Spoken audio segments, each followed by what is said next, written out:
Segala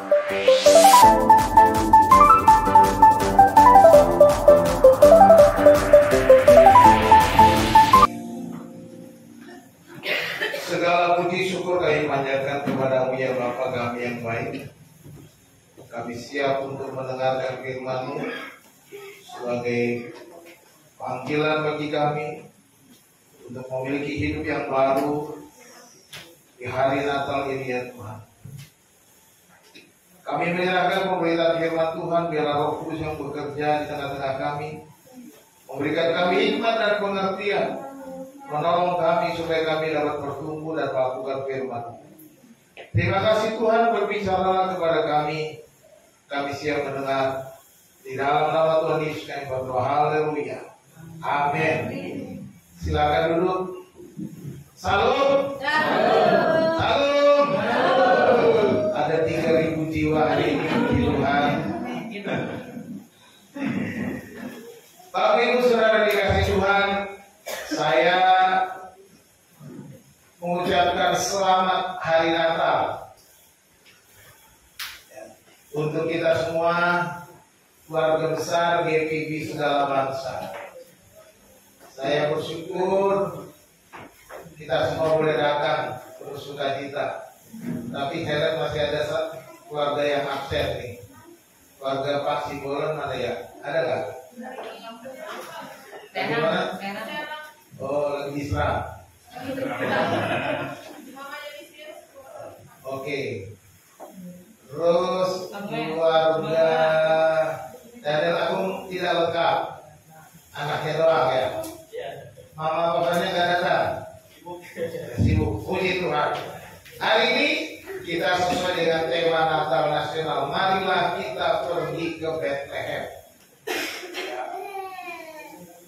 Tema Natal yang dicanangkan oleh Persekutuan Gereja-Gereja di Indonesia dan juga Konferensi Wali Gereja Indonesia tahun ini adalah marilah kita pergi ke Bethlehem.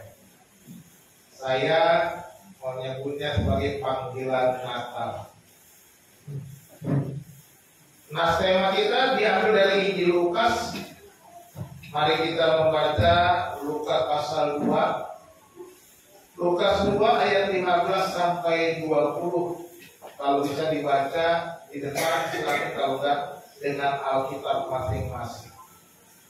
Demikian firman Tuhan. Setelah malaikat-malaikat itu meninggalkan mereka dan kembali ke surga, gembala-gembala itu berkata seorang kepada yang lain, marilah kita pergi ke Bethlehem untuk melihat apa yang terjadi di sana, seperti yang diberitahukan Tuhan kepada kita. Lalu mereka cepat-cepat berangkat dan menjumpai Maria dan Yusuf dan bayi itu yang sedang berbaring di dalam palungan. Dan ketika mereka melihatnya, mereka memberitahukan apa yang telah dikatakan kepada mereka tentang anak itu. Dan semua orang yang mendengarnya heran tentang apa yang dikatakan gembala-gembala itu kepada mereka. Tetapi Maria menyimpan segala perkara itu di dalam hatinya dan merenungkannya. Maka kembalilah gembala-gembala itu sambil memuji dan memuliakan Allah karena segala sesuatu yang mereka dengar dan mereka lihat semuanya sesuai dengan apa yang telah dikatakan kepada mereka. Sejenak kita melihat Bethlehem. Tolong dibantu, ini enggak ada. Bethlehem ini makna geografis dan historisnya, kita belajar tentang Bethlehem dulu ya.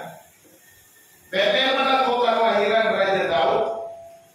Bethlehem dalam bahasa Ibrani Bethlehem yang berarti rumah roti. Beth itu artinya rumah, lehemnya roti. Ini adalah kota kecil di Yudea, sekitar 10 km di selatan kota Yerusalem. Kota ini merupakan tempat kelahiran Raja Daud dan menjadi pusat penting dalam sejarah Israel. Dan ini juga menjadi tempat kelahiran Yesus. Ya, menurut Injil Lukas yang sudah kita baca, Yesus Kristus dilahirkan di Bethlehem karena orang tuanya Maria dan Yusuf harus melakukan sensus di kota tersebut. Karena itu itu Bethlehem dianggap sebagai tempat kelahiran Yesus. Jadi kita lihat Daud dan Yesus lahir di kota Bethlehem. Kalau saya lahir di kota Medan, ya, anak Medan, ya, bukan anak Bethlehem. Nah, kemudian makna teologis dan simbolis, silakan next. Makna teologis dan simbolis. Ada 3 hal pengertian saat. Yang pertama, Bethlehem kota yang penggenapan nubuat. Kelahiran Yesus di Bethlehem merupakan penggenapan nubuat yang tercatat dalam kitab Nabi Mika, dalam Mika 1 ayat 5 ayat 1 ayat 2, ya. Biasanya ayat 1 itu. Ya, I know Bethlehem Ephrata, ya kan? Daripadamu akan bangkit bagimu seorang yang akan memerintah Israel. Kedua, pusat kekuatan dan kekuasaan. Bethlehem dianggap sebagai simbol kekuatan dan kekuasaan Allah, karena di sana lahir Yesus yang diakui sebagai Mesias dan Juru Selamat umat manusia. Dan yang ketiga, Bethlehem sebagai simbol kehidupan dan kebangkitan. Bethlehem juga dianggap sebagai simbol kehidupan dan kebangkitan karena Yesus lahir di kota tersebut dan kemudian bangkit dari kematian di kota Yerusalem. Itu maknanya secara teologis, secara spiritual. Bethlehem secara spiritual menyatakan kasih sayang Allah. Karena apa? Karena Yesus lahir di Bethlehem dan menunjukkan kasih sayang Allah kepada kita umat manusia. Dia mengutus anaknya dengan menyelamatkan kita umat manusia, dilahirkan di Bethlehem. Dan juga Bethlehem merupakan pengampunan dosa. Kelahiran Yesus di Bethlehem juga menunjukkan pengampunan dosa karena kedatangan Yesus adalah untuk menebus dosa-dosa kita.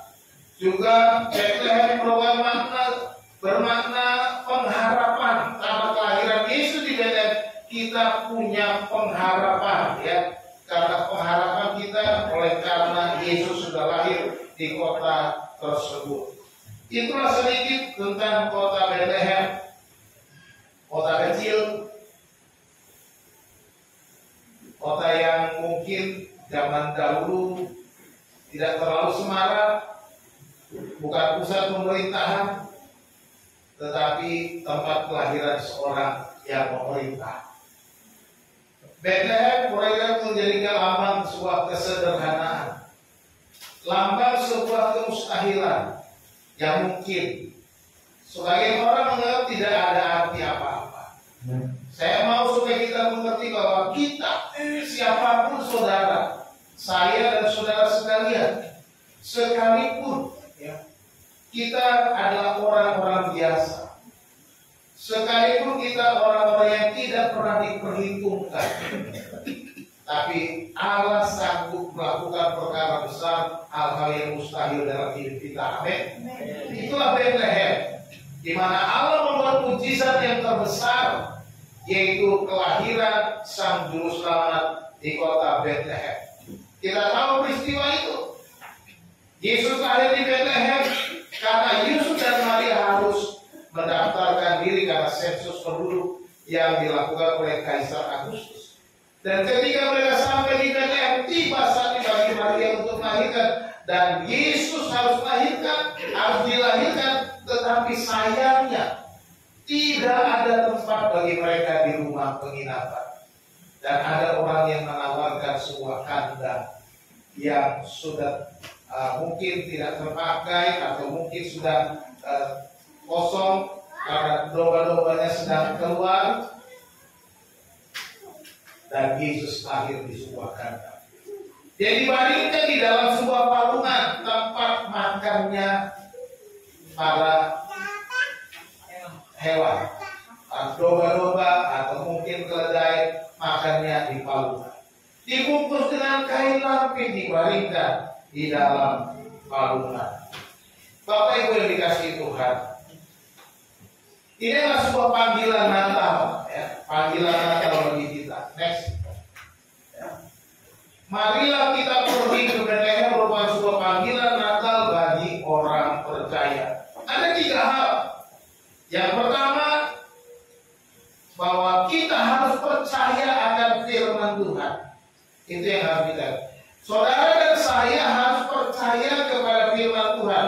Perhatikan dalam ayat 16 itu. Lalu mereka coba-coba berangkat dan menjumpai Maria dan Yusuf dan bayi itu yang sedang berbaring di dalam palungan. Ketika malaikat-malaikat kembali ke surga, para gembala kemudian berkata, marilah kita pergi ke Betlehem. Sebenarnya dalam marilah kita segera pergi ke Betlehem untuk melihat apa yang terjadi di sana. Jadi mereka tidak menunda, dan ayat 16, lalu mereka cepat-cepat berangkat. Tidak ada diskusi-diskusi debat di dalam pertemuan mereka. Tidak ada masalah, oh janganlah nanti benarkah itu, nggak ada. Tetapi mereka percaya berita yang disampaikan oleh para malaikat dalam ayat 10 dan 11 itu. Jangan takut. Sebab sesungguhnya apa? Telah lahir seorang juru selamat. Hari ini telah lahir bagimu juru selamat, yaitu Kristus Tuhan di kota Daud. Itu beritanya. Dan inilah tandanya bagimu, kamu akan menjumpai seorang bayi dibungkus dengan nabi terbaring di dalam palungan. Jelas sekali berita yang disampaikan oleh para malaikat. Dan akhirnya para gembala ini percaya, bahwa tidak ragu sedikit pun, tidak memperdebatkan apa yang disampaikan oleh malaikat-malaikat itu. Dan mereka berkata, marilah kita. Perhatikan itu. Kata marilah kita menunjukkan bahwa mereka bersama-sama, mereka sehati, mereka percaya, mereka benar-benar sungguh percaya secara bersama-sama. Tidak ada satu orang gembala pun yang ragu akan berita itu. Dan akhirnya mereka berangkat dengan segera. Lalu mereka coba-coba berangkat. Orang percaya mendengar firman Tuhan dan segera melakukan ini yang harus kita pegang baik-baik. Itu sebabnya yang Yakobus katakan, jangan kita hanya menjadi pendengar firman, tetapi harus menjadi pelaku firman itu. Jangan kita hanya cuma mau menerima, mendengar. Setiap minggu kita dengar, setiap hari kita baca renungan, tapi kita hanya mendengar, tapi tidak mau melakukan. Kalau kita percaya firman Tuhan, maka kita harus melakukan. Tanda bahwa kita percaya kepada firman Tuhan adalah dengan melakukan firman Tuhan, bertindak, bukan berdiam diri. Kalau kita mau mengalami firman Tuhan, mau mengalami mujizat Tuhan, mau mengalami kemustahilan yang Tuhan bisa kerjakan dalam hidup kita, maka kita harus mau melakukan, no debat. Tidak perlu debat-debatan. 2024 akan kita selesaikan jikalau Tuhan izinkan. Kita masuk 2025. 2025 sudah di depan mata, tinggal menghitung hari. Katanya siapa itu menghitung hari? Krisdayanti menghitung hari. Tinggal menghitung hari. Ini 25, 26, 27, 28, 29, 30, 31, 6 hari lagi sudah tahun 2025. Nah, kalau kita mau mengalami berkat Tuhan, mau mengalami kemustahilan yang Tuhan bisa kerjakan dalam kesederhanaan kita, dalam keberadaan kita di tahun yang baru, lakukan firman Tuhan. Alami firman Tuhan itu, bukan hanya kita lewat saja. Alami, lakukan itu dengan setia, dengan tekun, tanpa ragu, tanpa debat. Kalau kita melakukan firman Tuhan, berarti kita percaya firman Tuhan, berarti kita tidak meragukan Tuhan. Kalau kita tidak melakukan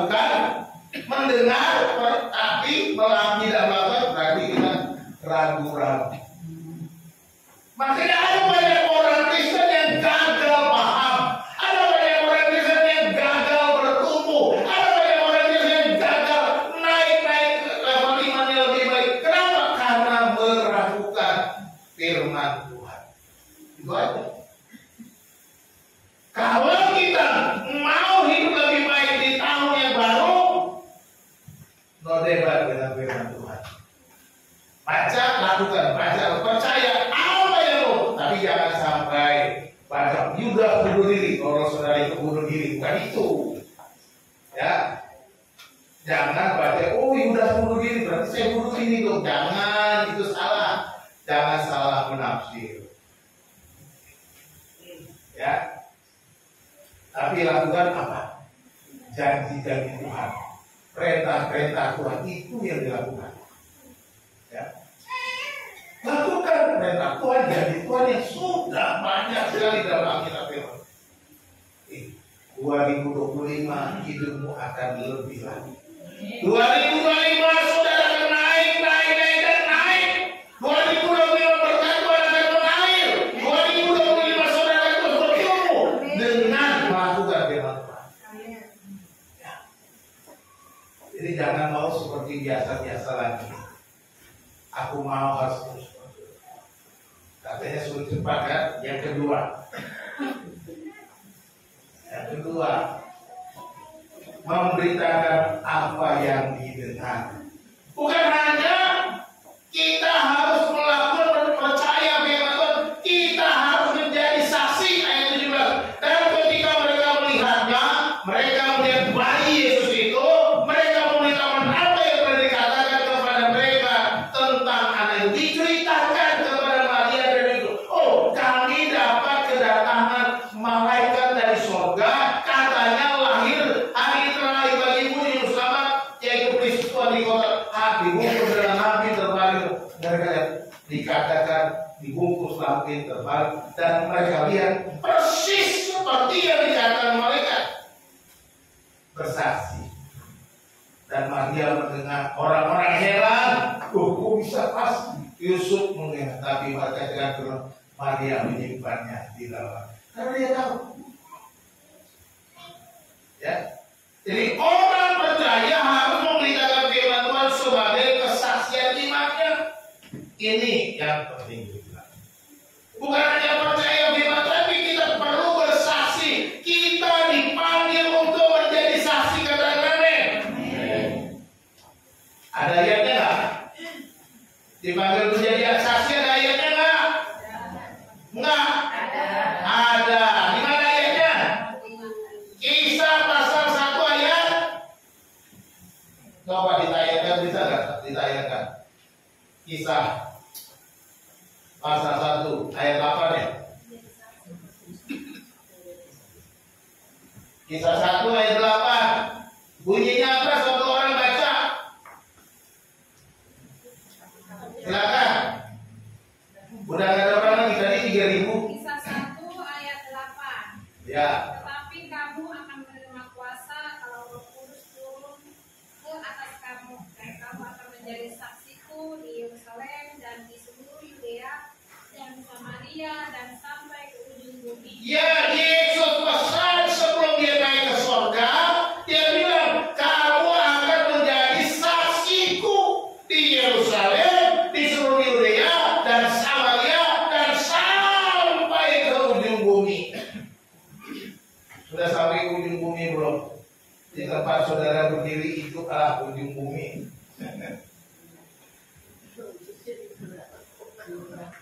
Jadi kita lihat di sini, para gembala itu memberitakan apa yang mereka dengar. Para gembala itu menyaksikan bahwa firman Tuhan itu ya dan amin, itu yang mau ditekankan. Kita juga begitu, kalau kita percaya firman Tuhan ya dan amin, saksikan, beritahukan kepada temanmu, beritahukan kepada saudaramu, beritahukan kepada tetanggamu, beritahukan kepada sahabatmu, beritahukan kepada siapa yang engkau kenal, yang engkau jumpai. Katakan Yesus sungguh baik, Yesus teramat baik, Yesus sangat baik di dalam hidupku. Cuma begitu doang, masa gak bisa? Pasti bisa dong, cuma bilang Yesus sama. Apa buktinya? Ceritakan apa yang kau alami dengan kebaikan Tuhan. Selesai. Nggak perlu panjang lebar ngotot-ngototan. Oh, nanti itu begini begitu, bla bla bla. Nggak usah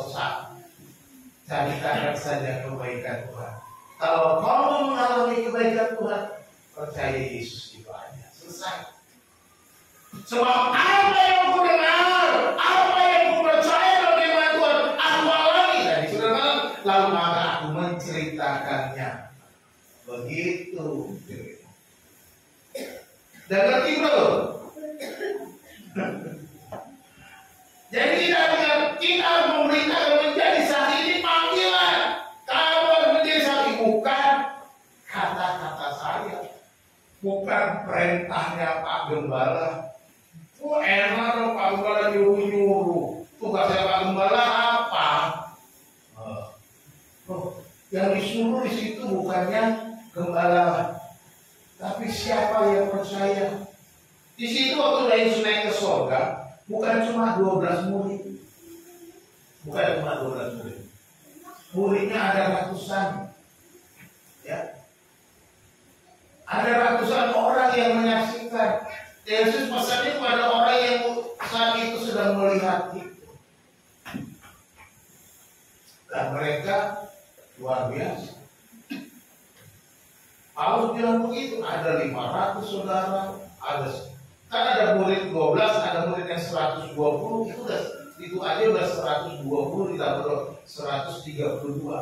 Ada ratusan lebih murid Yesus pada waktu itu. Dan ini perintahnya kepada mereka, bukan kepada 12 rasul saja.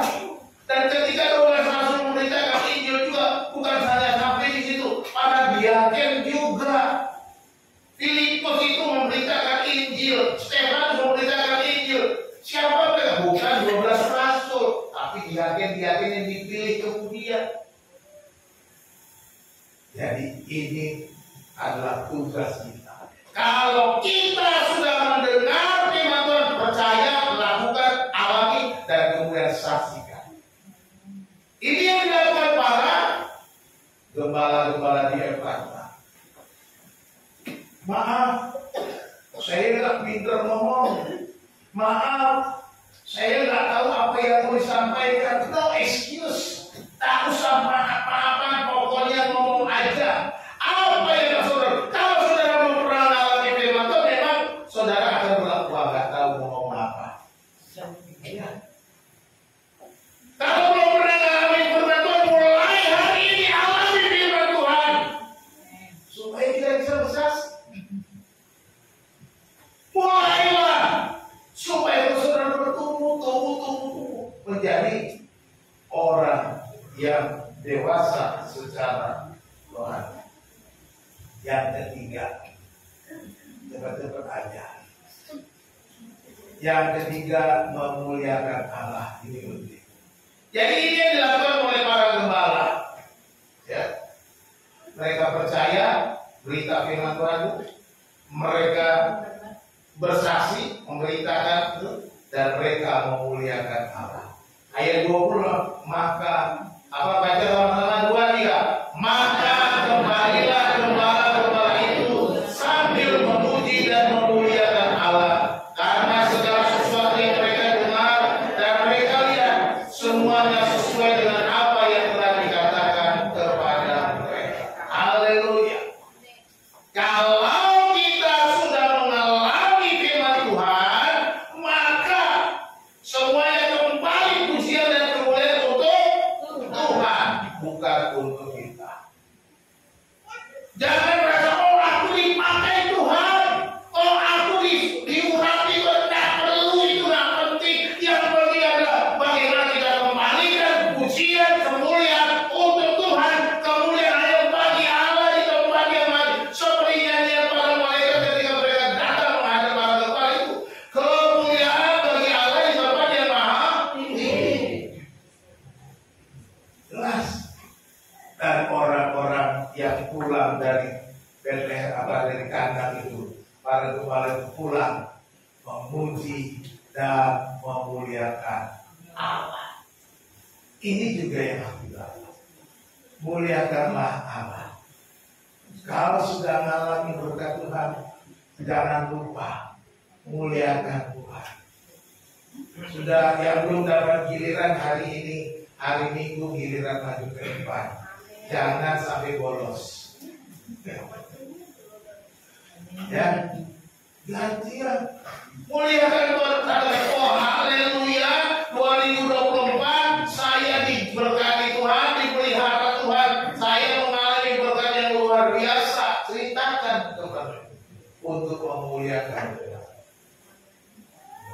bukan untuk memuliakan diri, ya, tapi untuk. Jadi segala sesuatu yang kita alami, segala sesuatu yang kita hidupi, apapun yang Tuhan berikan, berkat-berkatnya kepada yang kita terima, semua itu harus untuk kemuliaan Tuhan. Amin. Ini harus kita ingat, ya. Memuliakan Allah karena firman Tuhan adalah kebenaran. Jangan menunda-nundanya. Kalau saudara pergi jalan, terbang ke luar kota, mungkin saudara ada pesawatnya delay. Mohon maaf, pesawat Anda itu delay 1 jam lagi oleh karena cuaca, oleh karena gangguan teknis, oleh karena pilotnya ketinggalan belum nyampe. Ya barangkali pilotnya juga kena macet kan, bisa nggak nyampe pilotnya, jadi bagaimana saudara? Mau berangkat sendiri nggak pakai pilot? Makanya kalau saudara di-delay karena pesawatnya sabar, pasti yang terbaik daripada saudara maksa-maksa akhirnya ribut dengan teman sendiri aja saudara jatuhnya di laut. Ngapain juga? Ya sabar. Saya juga pernah kena delay berjam-jam, 2 jam lebih. Kesel juga sih. Tunggu 2 jam. Tapi syukurnya dikasih roti juga, dikasih minum. Dan dikasih makan. Karena bukan jam makan. Kalau jam makan mungkin dikasih makan. Ya. Jadi kita jangan tunda-tunda kalau memuliakan Tuhan. No delay. Jangan tunda-tunda kalau saudara mau memuliakan Tuhan. Muliakanlah Tuhan, kata Al-Amsal apa dengan? Al-Amsal dengan apa? Muliakan Tuhan dengan? Kayaknya susah menyebutnya. Saya jelas saja. Muliakanlah Tuhan dengan hartamu, dengan hasil pertama yang kau miliki. Itu kata firman Tuhan, bukan kata saya. Ya. Memuliakan Tuhan dengan harta. Jadi kita bisa melayani Tuhan dengan apa yang kita punya. Perhatikan juga ketika Yesus lahir, orang-orang Majus dari timur, bukan orang Yahudi. Perhatikan ketika mereka ketemu Raja Herodes, mereka bertanya apa? Di manakah dia raja orang Yahudi? Bukan rajaku, bukan raja kami. Raja orang Yahudi yang dicari. Tapi mereka dari timur, dari orang yang tidak kenal. Tapi mereka, kami sudah melihat bintangnya di timur. Kami sudah lihat raja Yahudi lahir, dan kami dikerahkan untuk datang menyembah dia. Tapi ketika ketemu Yesus, bukan cuma mau menyembah dengan penyembah, mereka membawa harta benda mereka. Apa yang dibawa? Emas dulu dong, jangan keminyak dulu. Emas, baru kimian, hadijun, dan mur. Itu barang-barang mahal zaman itu. Ya. Kalau zaman sekarang juga mahal. Emas, bukan emas istiato, bukan. Yang dibawa bukan. Tapi emas logam mulia yang dibawa, dipersembahkan kepada itu. Kemudian ini jubah harum untuk menyembah Tuhan yang biasa dilakukan pada waktu itu. Mur, bukan mur bau kerjaannya Pak Sukadi, bukan itu, bukan jualannya Pak Sukadi, bukan. Mur ini bukan mur yang temannya bawa, bukan. Jangan-jangan saudara pikir mur dia bawa murnya mana?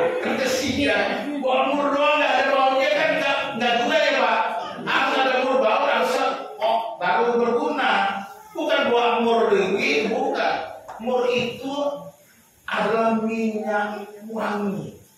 Seperti kalau orang seperti minyak yang harum, dan itu digunakan untuk rempah-rempah Yesus. Itu minyak wangi yang harum, mur. Makanya dalam kota Smyrna itu terkenal dengan penghasil mur. Jadi mereka membawa harta mereka untuk menyembah Yesus. Orang-orang Majus itu memuliakan Allah dengan harta mereka. Padahal mereka dari timur, cuma lihat bintang, mereka digerakkan hatinya. Diberikan hati untuk datang menyembah, menyatakan bahwa ini adalah Raja yang diutus, Sang Mesias yang diutus Tuhan untuk orang Yehuda, orang Yahudi. Dan mereka melangkah, tidak menunda-nunda. Sudah dikorbankan Tuhan kan? Orang Majus itu. Mereka berangkat bukan perjalanan sehari dua hari, enggak pakai pesawat, enggak pakai bis touring gitu, enggak pakai mobil Paris Dakar, enggak pakai Pajero, ya. Tapi mereka pakai onta, mungkin juga pakai keledai. Ya antara itu angkutan zaman dulu onta dan keledai. Bayangkan jalannya bukan seperti jalan naik kuda. Kalau onta memang bisa lari juga, kencang juga. Tapi seberapa jauh perjalanan mereka? Seberapa lama perjalanan mereka? Melewati malam dan siang, melewati panas dan dingin, melewati cuaca ekstrim. Tapi mereka terus berjalan hanya untuk menyembah Yesus. Hanya untuk membawa persembahan mereka untuk Yesus, Sang Raja itu. Jadi muliakan Allah. Ini yang para gembala lakukan. Mereka percaya firman Tuhan, mereka bersaksi kebaikan Tuhan, mereka memuliakan Tuhan karena apa yang mereka lihat persis seperti yang mereka alami. Jadi kalau kita sudah mengalami firman Tuhan, maka kita akan memuliakan Tuhan.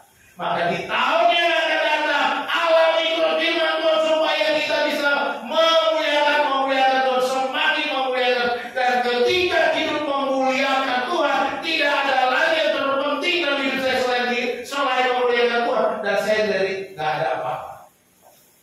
Itu yang Paulus katakan, hidupku bukannya aku lagi, tetapi Yesus yang hidup di dalam aku. Ini yang Paulus katakan, hidupku bukannya aku lagi, tapi Yesus yang hidup di dalam aku. Makanya dia berani berkata, bagiku hidup adalah Kristus dan mati adalah keuntungan. Artinya semuanya tak penting. Dalam sekalipun dagingku dan batinku harus lepas.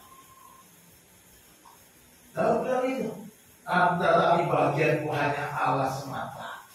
Daud juga bilang, Daud lebih berharga Tuhan daripada segala-galanya. Sekalipun batinku dan dagingku habis lenyap, gunung batuku dan bagianku, tetaplah Allah selama-lamanya.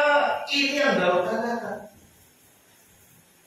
Bagiku hidup adalah Kristus dan mati adalah Tuhan.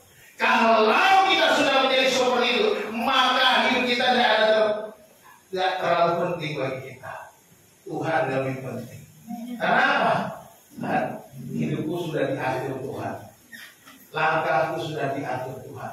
Aku hanya menyerahkan hidup untuk Tuhan. Ini orang yang beriman. 2025 kita masuki tahun 2025 supaya kita siap untuk menjadi orang-orang yang terus hidup berkelimpahan, hidup berkemenangan, hidup semakin terus bertumbuh di dalam Tuhan, sehingga menikmati berkat Natal 2025 kita akan mengalami perubahan. Tanggal 25 mungkin juga nggak bisa lagi yang buat lagi di tempat ini. Ini saja tanggal 25 sudah mulai penuh. Kalau hadir semua luar biasa. Marilah Bapak Ibu dikasih Tuhan. Inilah panggilan Natal bagi kita orang percaya. Next. Yang pertama, jadikanlah firman Allah sebagai pedoman hidup untuk melangkah ke arah masa depan. Jadikanlah firman Tuhan itu sebagai pedomanmu melangkah di tahun yang baru. Jangan pegang yang lain, baik untuk keluarga, rumah tangga, anak-anak, pendidikan, masa depan mereka, dan juga untuk bisnismu, usahamu, pekerjaanmu. Andalkan firman Tuhan sebagai pedoman. Apapun yang kau kerjakan, pedomannya hanya firman Tuhan. Jangan pakai pedoman yang lain. Pakailah firman Tuhan. Artinya apa? Artinya kalau kita dalam pekerjaan dan sebagainya, kita pertimbangkan apakah ini sesuai dengan firman Tuhan. Dalam usaha kita, apakah ini sesuai firman Tuhan? Kalau sesuai, jalan go. Kalau tidak sesuai, no. Gitu. Jika ya, katakan ya. Jika tidak, katakan tidak. Karena lebih daripada itu berasal daripada si jahat. Ya. Itu kata Tuhan Yesus. Itu sebabnya harus kita jadikan firman Tuhan begitu. Yang kedua, jadilah saksi bagi Kristus dengan memberitakan semua perbuatan Tuhan yang telah dialami kepada semua orang. Jadi saksi, ya. Jangan malu bersaksi. Gak usah minta maaf kalau mau bersaksi. Belum mau bersaksi kok, maaf, saya mau bersaksi. Gak usah bersaksi aja. Emang salahnya apa kok maaf? Ya, bersaksi saja. Puji Tuhan, kita kedatangan saudari kita, Ibu Indah. Ya, saya kenal beliau ketika mau daftar sekolah, di chat di WA. Lalu tanya, Pak, gereja dekat sini ya, di mana ya Pak? Oh, di Betel. Ya sudah Bu, di TK mana saja, dekat. Kalau saya bilang, hari Natal kemarin saya ajak, kemudian karena sakit ya, LC-nya sakit, jadi nggak bisa ikut. Tanggal 15 kemarin saya ajak ya, puji Tuhan Ibu Indah, selamat datang di keluarga Mimpi di Segala Bangsa. Mudah-mudahan bisa terus bersama-sama kami ya, dan juga anaknya di sekolah di TK mana ya. Bapak Ibu, kita lihat Ibu Indah berasal dari keluarga Muslim, tapi dia mengambil keputusan untuk percaya dan ikut Yesus. Ya, di mana tuh Bu? Di Manado atau di sini? Di Kota Bitung, Sulawesi. Oh, di Bitung. Di Bitung sana ya, Sulawesi, bukan Bitung Tangerang. Ada Bitung Tangerang, Bitung Sulawesi. Ya, puji Tuhan. Itu Tuhan yang sudah memilihnya, Tuhan yang memanggilnya, dan terus bersaksi untuk menyatakan kebaikan Tuhan. Yang ketiga, pujilah dan muliakan Tuhan karena kebenaran firman Tuhan yang kita alami digenapi sesuai dengan firman. Mari kita selalu memuji, memuliakan Tuhan dengan firman Tuhan yang sudah kita alami. Sesuai dengan apa yang kita harus, kebenaran yang kita alami dalam firman Tuhan, kita saksikan terus, ya. Kita muliakan Tuhan, melakukan firman dan bukan puji Tuhan, puji Tuhan, puji Tuhan. Bukan aku lagi, tetapi untuk Tuhan semata-mata. Inilah panggilan Natal bagi kita, supaya Natal kita tidak begitu-begitu saja.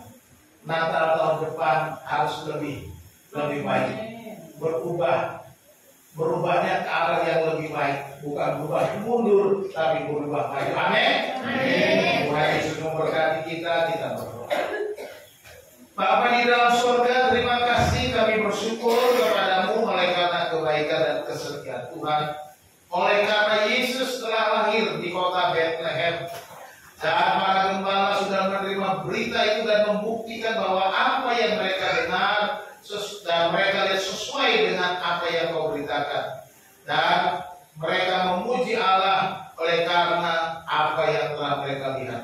Dan ajar kami Tuhan supaya kami pun sebagai orang percaya bukan hanya mendengar firman Tuhan, tapi kami mulai menjadi pelaku dan mengalami firman Tuhan, dan juga menyaksikan semua pengalaman-pengalaman kami dan memuliakan Allah oleh karena apa yang telah kau perbuat, apa yang kau firmankan sesuai kebenaran yang kami terima. Terima kasih Bapa di dalam surga. Hamba-Mu berhenti berbicara, ya Bapa, biarlah Roh Kudus Engkau yang berbicara kepada kami tiap-tiap hari, di setiap langkah kami, di setiap musim hidup kami.